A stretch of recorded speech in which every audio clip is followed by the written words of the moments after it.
वो हमेशा हमेशा के लिए संकल्पित रूप में हम त्यागने के लिए संकल्पित हो जाएं, तो सही माने में हमने जग के अर्थों को समझ लिया। ये जग का मतलब होता है। जग का मतलब ये नहीं कि हर साल नवरात्र करे, हर साल शिवरात्र करे, हर साल छठ करे और वही पुरानी आदत। क्या मतलब होता है? किस प्रकार का व्रत काहे का? गोड़ लगतनी समाचार बटुए विक्रमगंज से रिपोर्टर बानी राजू रंजन दुबे जी। खबर के हेडलाइन सुनी। जीयर स्वामी महाराज के भइल प्रवचन। जीयर स्वामी कहनी जे धर्म के रक्षा करेला, धर्म ओकर रक्षा करेला। खबर का बा विस्तार से बताई भोजपुरिया समाचार। जीयर स्वामी महाराज के बयान भी सुनाई भोजपुरिया समाचार। चैनल पर नया बानी तब बेल आइकॉन के बटन दबा के सब्सक्राइब करी ताकि सबसे पहले खबर रौरा मिलत रहे। नोटिफिकेशन जाए तो खबर जरूर देखी। खबर का बा विस्तार से जानी। श्रेयान स्वधर्मो विगुण परमाधात स्वनुष्ठितात, अर्थात अन्य वर्ण आश्रम आदि के धर्म कर्तव्य बाहर से देखे में गुण संपन्न होखे, ओकरा पालन में भी सुगमता होखे, पालन करे वाला में मन लागत होखे, धन वैभव सुख सुविधा मान बड़ाई आदि भी मिलत होखे, आ जीवन भर सुख आराम से भी रह सकत होखे, तो भी वो परमार्थ के पालन अपना खातिर विदित न होखे से परिणाम में भय दुख देवे वाला होला।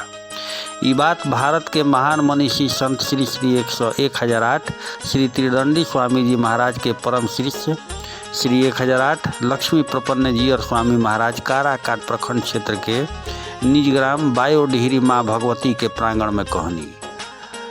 स्वामी जी महाराज श्रद्धालु से कहनी कि एकरा विपरीत अपन वर्ण आश्रम आदि के धर्म बाहर से देखे में गुण के कमी वाला होखे, ओकरा पालन में भी कठिनाई होखे, पालन करे में मन भी ना लागत होखे, धन वैभव सुख सुविधा मान बड़ाई आदि भी ना मिलत होखे, ओकर पालन करे में जीवन भर कष्ट भी सहे के पड़े, तब भी स्वधर्म के निष्काम भाव से पालन करे के परिणाम में कल्याण करे वाला होला।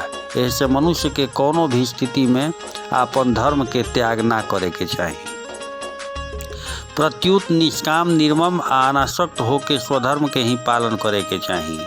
मनुष्य खातिर स्वधर्म के पालन स्वाभाविक और सहज हो। मनुष्य के जन्म कर्म के अनुसार होला, आ जन्म के अनुसार भगवान कर्म के नियत कइले बने। ऐसे अपना अपना नियत कर्म के पालन करे से मनुष्य कर्म बंधन से मुक्त हो जाला, अर्थात ओकर कल्याण हो जाला।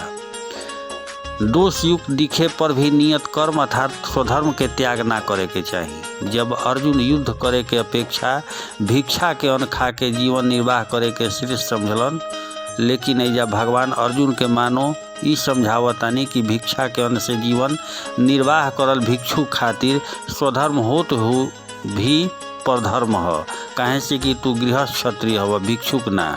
पहले अध्याय में जब अर्जुन कहनी कि युद्ध करे से पाप ही लागी, तभी भगवान कहनी कि धर्म युद्ध ना करे से तू स्वधर्म कीर्ति के खो के पाप के प्राप्त करब। फिर भगवान बतैनी कि जय पराजय लाभ हानि या सुख धर्म के समान समझ के युद्ध करे से अर्थात राग द्वेष से रहित होकर अपन कर्तव्य के पालन करे से पाप ना लगेला। मतलब यह बटुए कि अपन धर्म के कबो त्याग ना करे के चाहिए। अपन धर्म के तीसरे शब्दों में जग का मतलब क्या होता है? हमारे जीवन में, जीवन के व्यवहार में जिन अनुष्ठान को करने के बाद, करने से पहले, करते समय जीवन में किसी प्रकार का भटकाव हो, खाने का, पीने का, उठने का, बैठने का, रहने का, सोने का इत्यादि जो हो, वो हमेशा हमेशा के लिए संकल्पित रूप में हम त्यागने के लिए संकल्पित हो जाएं, तो सही माने में हमने जग के अर्थों को समझ लिया। ये जग का मतलब होता है। जग का मतलब ये नहीं कि हर साल नवरात्र करे, हर साल शिवरात्र करे, हर साल छठ करे और वही पुरानी आदत। क्या मतलब होता है? किस प्रकार का व्रत, काहे का व्रत, ऐसे व्रत से क्या होगा? इसलिए व्रत का मतलब, जग का मतलब होता है कि हमारे जीवन में किसी कारण से कहीं खामियां हो, उस खामियां हमेशा हमेशा के लिए दूर हो जाए और हम प्रशस्त मार्गों पर रहने के, चलने के लिए संकल्पित हो जाएं, तो सही माने में हमने जग को तात्पर्य को समझ लिया। ये क्या है? ये धर्म का प्रथम है यज्ञ। इज्या अध्ययनशील होना चाहिए। केवल हम ही है कि हमारे बाद में कोई है? और हम ही होते अपने रहते अपने परिवार के लोगों को